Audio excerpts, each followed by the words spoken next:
The producer. And the winner is Tatlapa Tycoon. Ngala Ngala Tycoon. Yo Tiflo. Vachitinye yanye tichiti matop shata. Today a day atungoti as knock shata. Vanu skita kut tuikata ni tuik tutilita. Pamwe pachu vachitenga pia.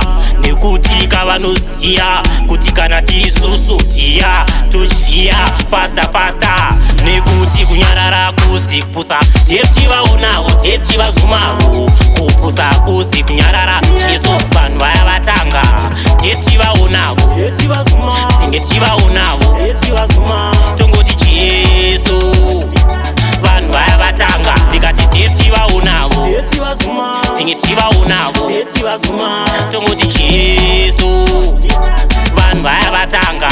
Tepchi vaona vachidropa mabrukwa. Tepchi vaona vachidropa masubjects. Tepchi vaona vachidropa ma-underage pageti vakomana.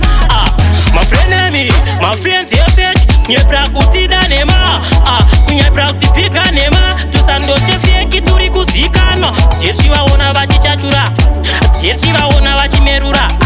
Tepchi vaona vachidongorera weta showera. Tepchi vaona vachimerura. Tepchi vaonavo tepchi vazuma. Tengetchi vaonavo tepchi vazuma. Tongoti cheso vanhu vaya vatanga. Ndikati tepchi vaonavo tepchi vazuma. Tengetchi vaonavo tepchi vazuma. Tongoti cheso vanhu vaya vatanga. Tepchi vaona vachikecha vachikocha. Tepchi vaona vachiflasha mabucha. Tepchi vaona vachipocha vachisecha vachi. Tepchi vaona vachi ma bispenda vachifafadha kumaba.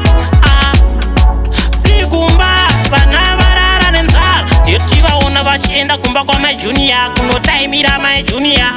Vachiziva kuti vari panight baba junior. Vanhu vaya vatanga jeso. Tepchi vaonavo tepchi vazuma. Tengetchi vaonavo tepchi vazuma.